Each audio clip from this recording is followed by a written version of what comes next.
Assalamu alaikum wa rahmatullah. So as you know from the last discussion, we light over what we call as the conservation of mechanical energy. Okay, the conservation of mechanical energy, and we got one more important stuff. That's what we call as work done by non-conservative forces. It leads to the change in mechanical energy of a system. Okay, this is something we discussed in the last lecture, but here I can state this stuff here in a way. It's also known as generalized non-conservative work mechanical energy theorem. It is basically the outcome of what we call as a work kinetic energy theorem, and we under some conditions, when we specifically talk about the non-conservative force, work done by non-conservative force leads to what we call as it makes a change in the mechanical energy. Okay, so we can say the non-conservative forces does not conserve the total mechanical energy of a system. Okay, so basically today's discussion it will be on what we can say the problems that will be purely based on what we can say the conservation of mechanical energy and this stuff. Okay, so the first problem I will discuss here is, let us suppose in a problem we have given kind of sport. Okay, and there is a string, massless, unstretchable string indeed, whose one end is fixed to somewhere on the sport. Okay, and to the another end of this string some bob of mass m is attached. Okay, by this way I got what we call as a simple pendulum. Okay, so what I will do here, the further, if I will just pull it up here up to this position, if I will use my dotted line here, it represents the new position of what I can say this pendulum. Okay, I pull it and it makes an angle theta with respect to this vertical. Okay, when I pull it, it basically makes the angle of theta relative to this vertical. Okay, if this is a new position of this, what I can say my pendulum here, and this is what I can say the bottommost point of this pendulum. Okay, so from this point upwards, from this bottom point upwards, if I will assume that this mass of the bob is at a height of h. Okay, from this point, bottom point upwards, this mass of the bob, it's at a height of h. Okay, so basically if I want to know there is some manual effort who is going to make it like this way. The movement basically it is here at rest. Okay, this bob is here at rest. The moment when we release this pendulum here, when we release this bob of the given pendulum here, and it will just move in this way. Okay, so by this way, if I want to know how fast this bob will go when it will reach at basically the bottommost point. So question basically tells me I want to know how exactly the velocity of a given bob will be, or I can say the speed of a given bob will be at its bottommost point. Okay, or I can say how fast it's going to move when it crosses the bottommost point. Okay, so why basically it's necessary for me, I'm going to specifically talk about this bottommost point. I will come to this point very soon, but here it's a moment basically to look why basically it's a conservation of mechanical energy that's applicable here in a way. So basically the moment when I will just release the system, so it will swing, this will swing. Okay, when it will swing, basically it's the force of gravity that I presume will take care of the part. Okay, so it's only the force of gravity that takes the part here. So we know that the gravity force, it's the best example of what we can say the conservative force. And not only this, at the same time I can guess more safely rather, basically under the gravity force, total energy of a system will be conserved. This is something that we discuss in the last lecture. Okay, because conservative forces basically conserve the total mechanical energy. So I can guess here more safely, like I can use the mechanical energy principle, conservation of mechanical energy principle here. Okay, so in a way I can find how fast the pendulum is going to move at the bottommost point. Okay. Look here basically when pendulum is here, and when this massive bob is at a height of h relative to this bottommost point, okay, definitely it will be associated with what we call as the gravitational potential energy. Gravitational potential energy is by definition defined as, yes, mgh. Okay, means that if there is some massive particle at what height it is relative from some reference, okay, if this is my reference point here, so we define the gravitational potential energy by this way. Okay, so here basically when my point is here, when my massive bob is here, it consists of some mass under the gravity field. It is at a height h relative to this reference, so definitely it will have some initial potential energy, that will be, yes, mgh. Okay, I hope that you are getting it. But at the same time, it's at rest. The system is at rest, means that it has an initial kinetic energy of 0. Okay, so the moment when it reaches here, obviously the potential energy at this point will be 0, because I take it as 0 reference potential energy. I mean understand it this way also, because h is going to be vanished at this bottommost point. We are going to make here the potential energy relative to this, and h is negligibly 0 here. So what I can say safely here, if I will treat my potential energy final here, because this is something where I want to know how fast my pendulum moves when it reaches at the bottom point. Okay, that's why I take it final here, in a sense that this is something what I require. Otherwise total energy of a given system at every point will be same. Either the potential energy will be less, kinetic energy will be more, but in overall way we can say the total mechanical energy of a given system, it will be constant at every point of the pendulum, whether it's at rest or it's moving. Okay, here it's rest position. Okay, so when the conservative forces will take the part here, at every point during the motion of the pendulum, its total energy will be same. Okay, it's something that the mechanical energy is going to conserve here, because the forces which take part here, they are purely the conservative one. As force of gravity, it's good example of what I can say the conservative forces. Okay, so I can just picturize my problem here through another way also. Like there are none such forces which will take here part in a way like they can dissipate or add some energy to this particle. Okay, no forces will act here or absorb here such which can I can say that dissipate or add some energy to this particle. It's purely the conservative forces which is going to dominate here, and by this way I can find my demand. What's my demand? Basically, how fast the pendulum is going to move at the bottommost point. For that, I will take this final point here. This is because where I know something, I will take it a final point here. Okay, so potential energy at this bottommost point will be 0, but at the same time kf will be yes. How much it will be? Let I assume that it will be, as this pendulum, it will move with some velocity. Okay, it doesn't matter for me which path it will follow, provided that the bottommost point for a given system, this system should touch my bottommost point, because from question it tells me basically when my system reaches at this point how fast it will move. Okay, so basically whatever path it will follow, I will get the same result here. It is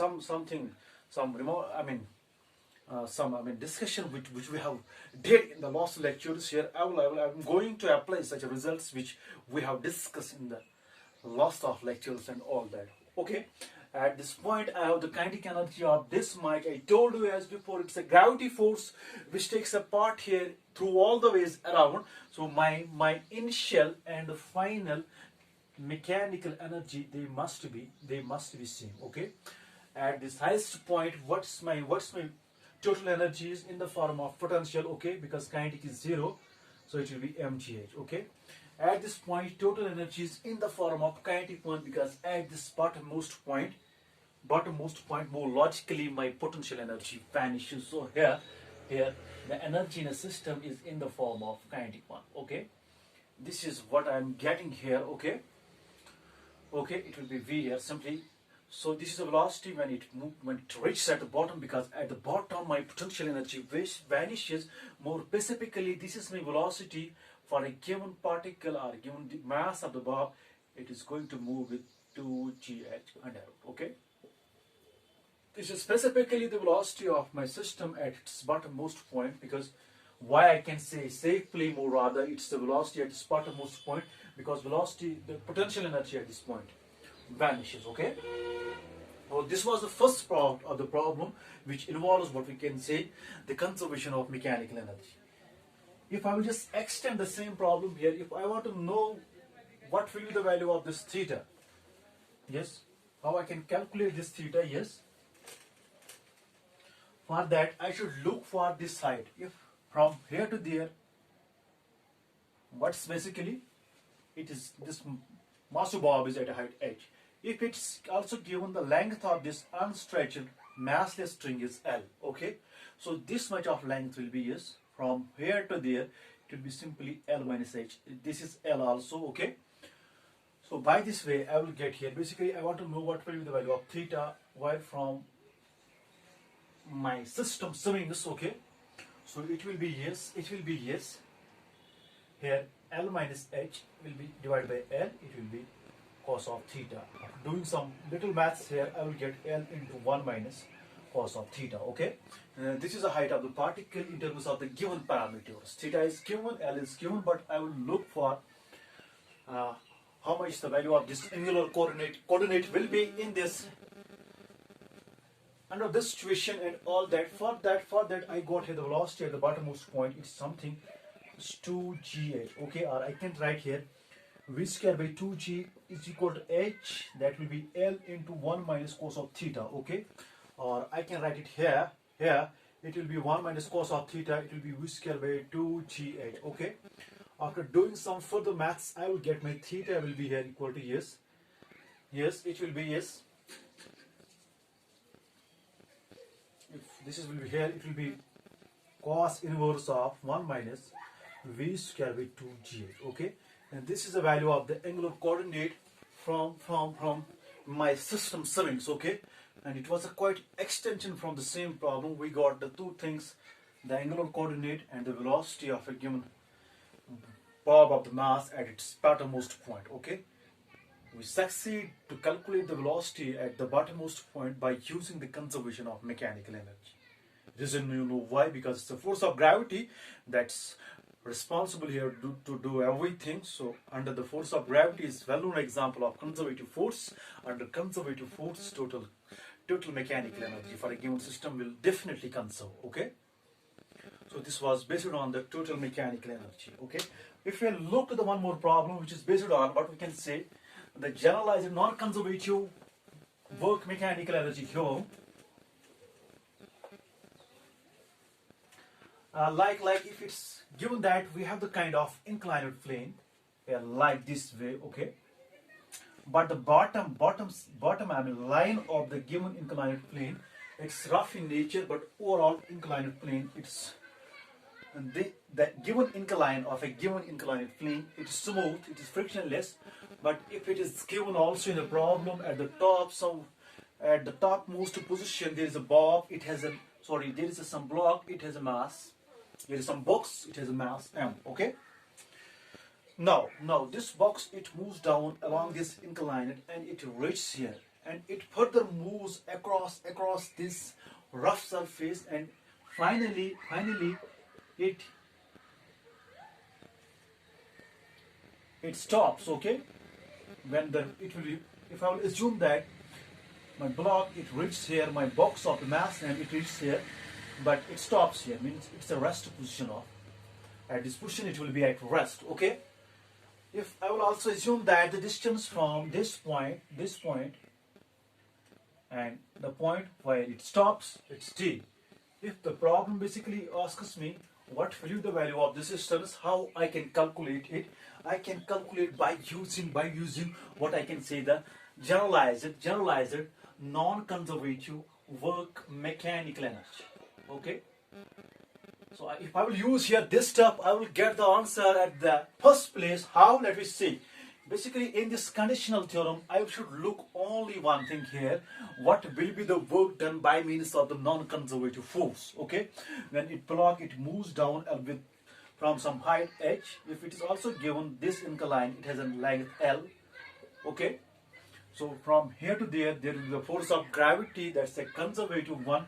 But the moment when my block, it will slide across this way, means across this rough surface. Okay, so definitely the block will face some coefficient of kinetic friction.